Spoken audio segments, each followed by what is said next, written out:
সত্যিকার অর্থে জবাবদিহিতামূলক প্রশাসন চান এবং জবাবদিহিতামূলক রাজনৈতিক নেতৃত্ব চান, তাহলে আপনারা হ্যাঁ ভোটে অবশ্যই সিল দেবেন। উদ্দেশ্য নিয়ে আপনাদের সামনে এসেছি। সেই উদ্দেশ্যটা হলো 12 তারিখে যে নির্বাচনটা অনুষ্ঠিত হবে, সেই নির্বাচনে আপনারা যাতে নির্ভয়ে দেশের সম্মানিত নাগরিক হিসাবে ভোটাধিকার প্রয়োগ করতে পারেন, আপনাদেরকে সেজন্য আহ্বান জানাতে এবং আশ্বাস দিতে। আরেকটা কারণ নিয়ে এসেছি, সেটা হচ্ছে এইবারের ভোটের দিনে কয়টা ভোট দেয়া লাগবে? 2টা। একটা হচ্ছে সাধারণ ভোট, আপনি ভোট দেবেন, আপনাকে কে নেতা, আপনি কাকে নেতা নির্বাচন করবেন, কে আপনাকে আপনার হয়ে আগামী 5 বছর সংসদে কথা বলবে।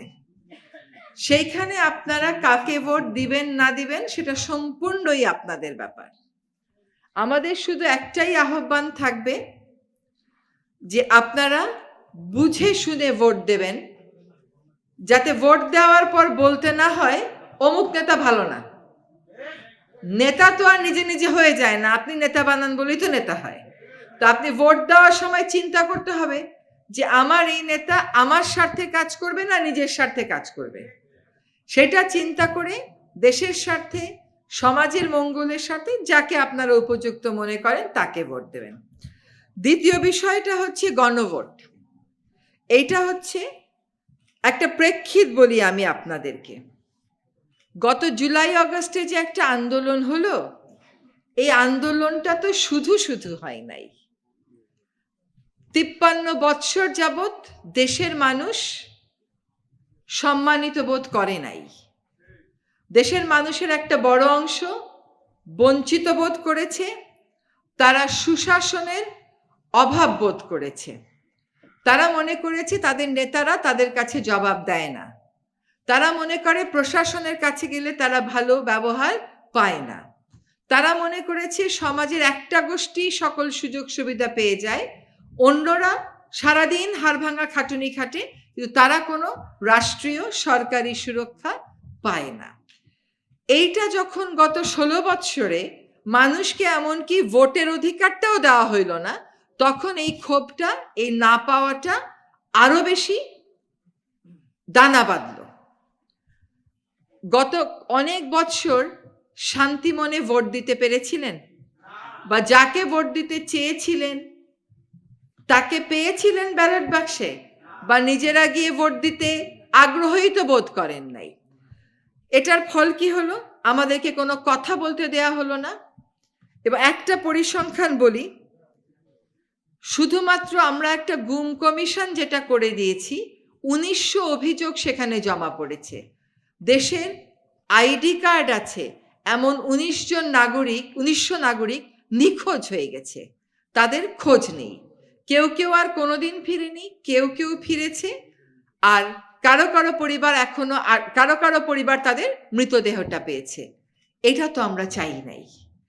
এই যে গুমটা করলো, এই যে খুনটা করলো, এই যে রাষ্ট্রীয় বাহিনীকে ব্যবহার করে জনগণকে গুম করলো, খুন করলো, কেন করলো? যাতে করে আপনাদের ভোটের অধিকারটাকে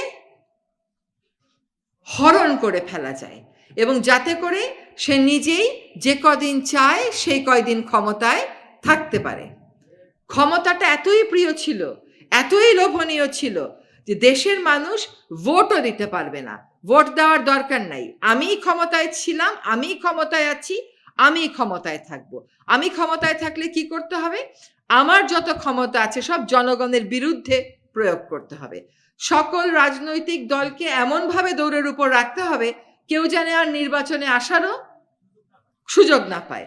ভোটাররা যেন ভোট কেন্দ্রে গিয়ে খামোখা ভোট না দেয়। খামোখা ভোট দিয়ে লাভ কি? আমি তো নিজেই জিতবো, আমি তো জানি। সেই মেকানিজম তো আমরা করেই রেখেছি। আমরা বিনা ভোটে নির্বাচন দেখেছি, আমরা রাতের ভোটের নির্বাচন দেখেছি।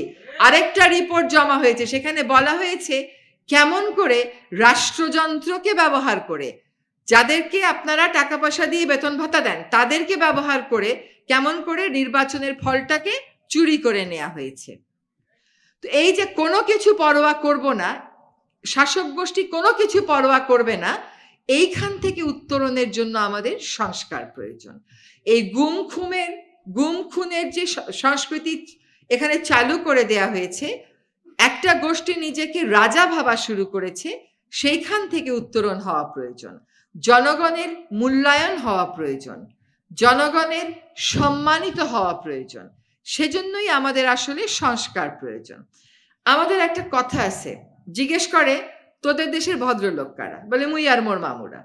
এই গত 16 বছরে এমন ভাবে প্রশাসন চলেছে, যেদিকে তাকাই তারা এবং তাদের মামুরা। এখানে নিরপেক্ষতার কোনো সুযোগ আসলে রাখা হয় নাই। এই জন্য তো সংস্কার লাগবে। আপনাকে ভোটের এই আয়োজনটা কে করে দেবে? নির্বাচন কমিশন।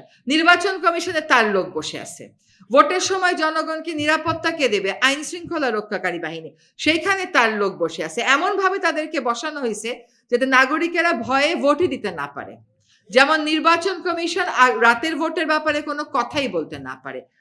এই অপশাসনের বিরুদ্ধে যদি আমরা মুক্তি চাই, তাহলে আমাদের ভোট কেন্দ্রে যেতে হবে, গোলাপি কাগজটা হাতে নিয়ে ভোট দিতে হবে।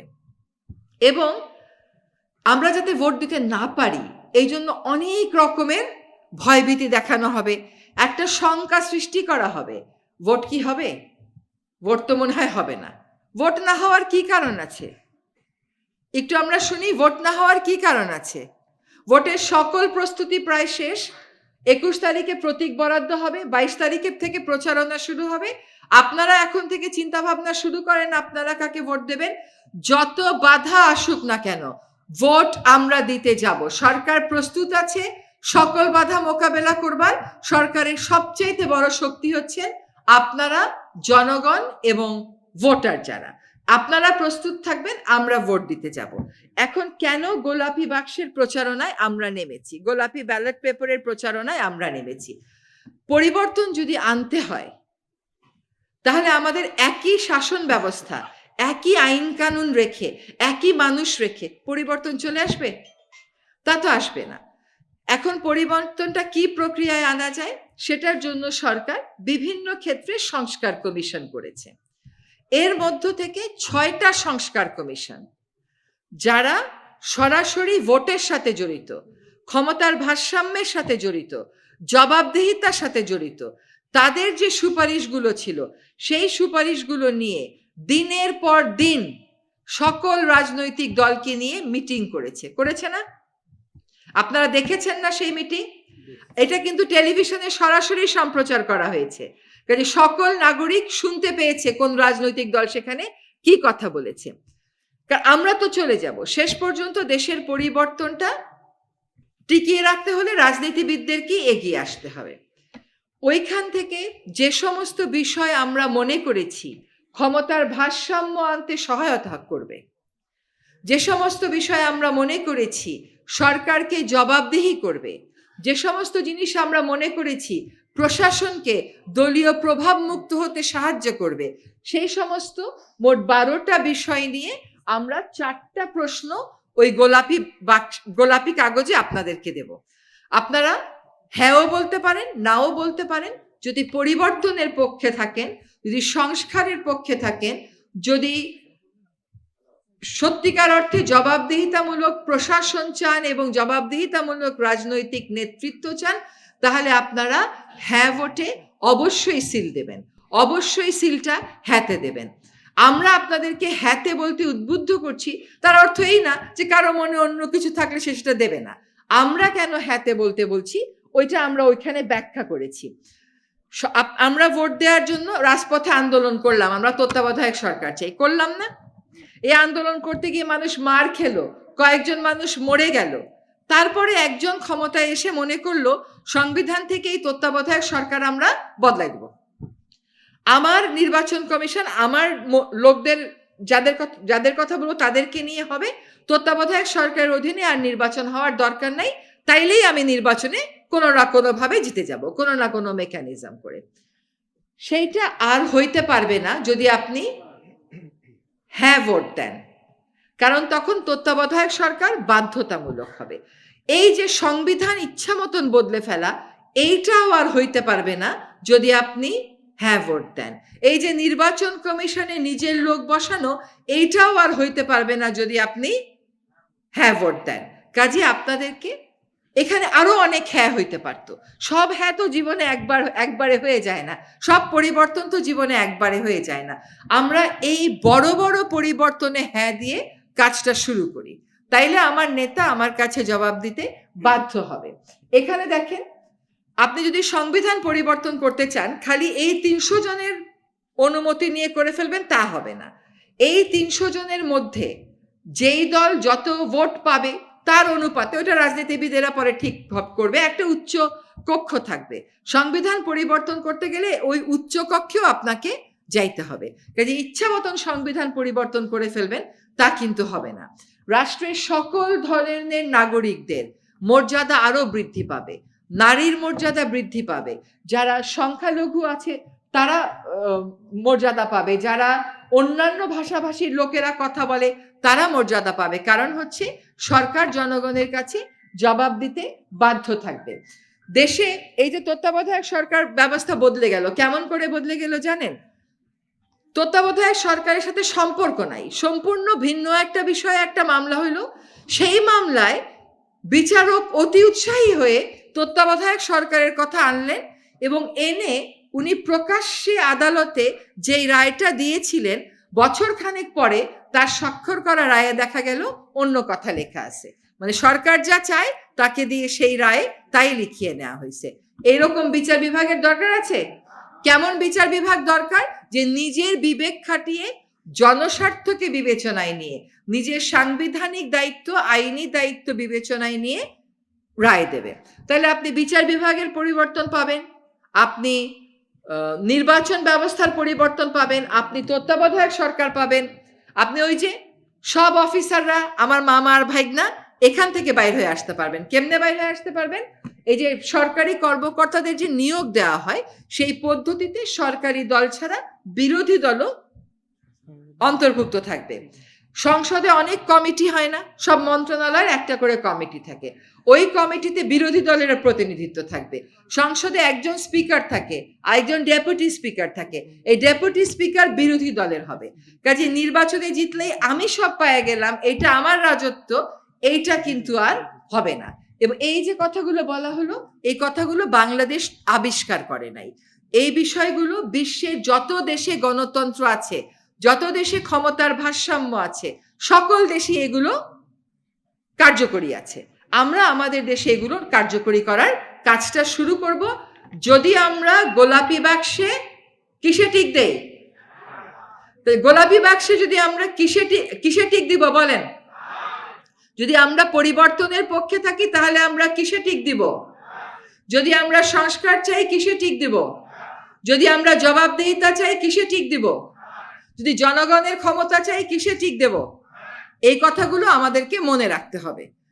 যে কোনো একটা বিষয়ে পরিবর্তন রাতারাতি চলে আসে না, কিন্তু আমরা ভিত্তিটা স্থাপন করে দিয়ে যাই। এই সরকারের ম্যান্ডেট ছিল বিচার, ম্যান্ডেট ছিল সংস্কার, আরেকটা কি ম্যান্ডেট ছিল? নির্বাচন। আমরা বিচারের কাজটা করে দেখিয়েছি, আরো অনেক বিচারের কাজ হবে। এখানে হাদির বিচারের প্রশ্ন উঠল। এই একটা মৃত্যু গোটা দেশকে স্তম্ভিত করে দিয়ে গেছে।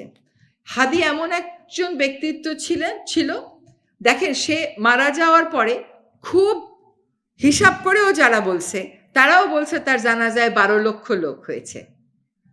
খুব হিসাব করেও যারা বলছে, তাদের ট্রেন ভাড়া করার, বাস ভাড়া করার সুযোগ ছিল না। যারা গেছে অন্তর থেকে গেছে, স্বতঃস্ফূর্ততা থেকে গেছে, তারা হাদিকে ভালোবাসত বলে গেছে, তারা বাক স্বাধীনতায় বিশ্বাস করে বলে গেছে, তারা চায় সবাই হাদির মতন করে কথা বলুক। তারা কিন্তু ওইখানে গিয়ে ন্যায় বিচারের কথাও বলেছে, যে গুলি করে মেরে ফেললেই দেশের মানুষ তাকে ভুলে যাবে না। হ্যাঁ, তো এই যে জানাজার অংশগ্রহণটাও কিন্তু অনেক বার্তা বহন করে। ফলে এই সরকার হাদির বিচারে অঙ্গীকারাবদ্ধ। আমরা চার্জশিট জমা দিয়েছি, আইনি প্রক্রিয়াও আমার বিশ্বাস দ্রুতই শুরু হয়ে যাবে। আমরা বিচার চাই, আমরা ইনসাফ চাই, আমরা এমন একটা দেশ চাই, দেশের সভ্যতা থাকবে, সত্যিকার অর্থে বিচার হবে। কেউ প্রভাবশালী বলে বিচার কিনে নিয়ে চলে যাবে, কেউ রাজনৈতিক নেতার ফোনে বিচার বদলায় দিবে, এইসব যদি আমরা না চাই তাহলে আমরা যেন অতি অবশ্যই গোলাপি ব্যালট বক্সে কি ভোট দেব? ঠিক আছে, আপনাদের সবাইকে অনেক ধন্যবাদ।